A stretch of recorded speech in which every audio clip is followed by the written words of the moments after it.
আজি আসলে খাৰুপেটিয়ালৈ আহি পেলাই মই খুবেই ভাল পাইছোঁ আৰু খুব ভাল লাগিছে আৰু এই পথাৰখনলৈ মই আজিৰ পৰা নহয় প্ৰায় 25 বছৰ আগৰ পৰা আহি আছোঁ আৰু এই পথাৰখনৰ পৰা মই শিকিছোঁ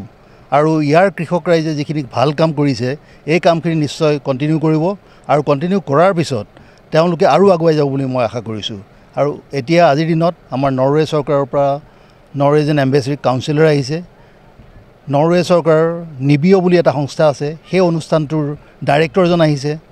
আমাৰ স্বামীনাথন ফাউণ্ডেশ্যন আছে চেন্নাইত আছে তাৰ পৰা এজন প্ৰধান বিজ্ঞানী আহিছে আমাৰ মাজত আছে কৃষি বিজ্ঞান কেন্দ্ৰৰ মুৰব্বী আমাৰ লগত আছে বিভিন্ন অসম চৰকাৰৰ বিষয়াসকল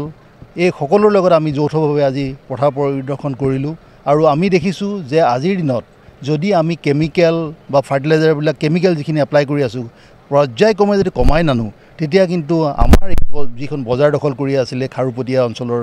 কৃষকে সেই বজাৰখন দখল কৰাত অকণমান হয়তো সমস্যাৰ দেখা দিব সেয়েহে আমাৰ ফালৰ পৰা বিশ্ববিদ্যালয়ৰ পৰা এইটো আমাৰ অনুৰোধ থাকিলে যে লাহে লাহে আপোনালোকে যিবিলাক কেমিকেল বা ফাৰ্টিলাইজাৰ ইউজ কৰিছে কমাই পেলাই লাহে লাহে বায়ো যিবিলাক প্ৰডাক্ট আছে বায়ো ফাৰ্টিলাইজাৰ বায়ো পেষ্টিচাইড আছে অসম কৃষি বিশ্ববিদ্যালয়ৰ পৰা তেনেকুৱা বহুকেইটা আছে প্ৰডাক্ট আছে বা অন্য সংস্থা কিছুমানৰ পৰাও আছে এই যিখিনি ভাল আমাৰ তেনেকুৱা প্ৰডাক্ট আছে ইয়াত কৃষক ৰাইজে আঁকোৱালি ল'ব আৰু আমি লাহে লাহে বায়ো প্ৰডাক্ট বা অৰ্গেনিক বা নেচাৰেল ফাৰ্মিঙৰ ফালে আগবাঢ়ি যাবলৈ সক্ষম হ'ম বুলি আশা কৰিছোঁ আমাৰ কৃষি বিজ্ঞান কেন্দ্ৰ আছাম এগ্ৰিকালচাৰ ইউনিভাৰ্চিটি ডাইৰেক্টৰ ৰিচাৰ্চাৰ আহিছে আৰু নৰৱে এম্বেচিৰ পৰা 3জন বৈজ্ঞানিক আহিছে আৰু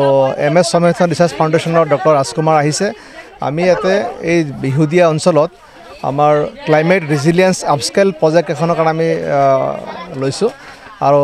ইয়াতে আমাৰ IPMৰ ওপৰত কাম কৰিম আৰু অৰ্গেনিকেলি প্ৰডাকশ্যনৰ কাম চিন্তা কৰি আছোঁ আমি অলৰেডি প্ৰগ্ৰাম লৈছোঁ ধানৰ ওপৰত আৰু আমি ৰবি ছিজনত ভেজিটেবলছৰ ওপৰত কাম কৰিম গতিকে আমি এইটো কাৰণে চেষ্টা কৰি আছোঁ যে আমাৰ কেমিকেল ফ্ৰী আমি অৰ্গেনিকেলি কেনেকৈ প্ৰডাকশ্যন কৰিব পাৰিম আমি সেইটো কাৰণে চিন্তা কৰি আছোঁ আৰু যিহেতু এইটো অঞ্চলৰ পৰা বেলেগ বেলেগ এৰিয়াত আমাৰ পাচলিবিলাক যায় ইভেন এক্সপৰ্টো হৈ আছে গতিকে আমাৰ এই অঞ্চলৰ প্ৰডাকশ্যনটোৰ ওপৰত আমাৰ এণ্টায়াৰ নৰ্থ ইষ্ট বা বেলেগ জেগাৰ স্বাস্থ্যটো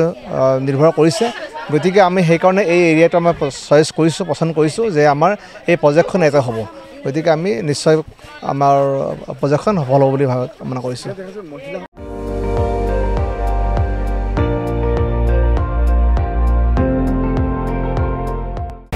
আপুনি চাই আছে ND24 সৰ্বশ্ৰেষ্ঠ নহয় সৰ্বোত্তমৰ দৌৰা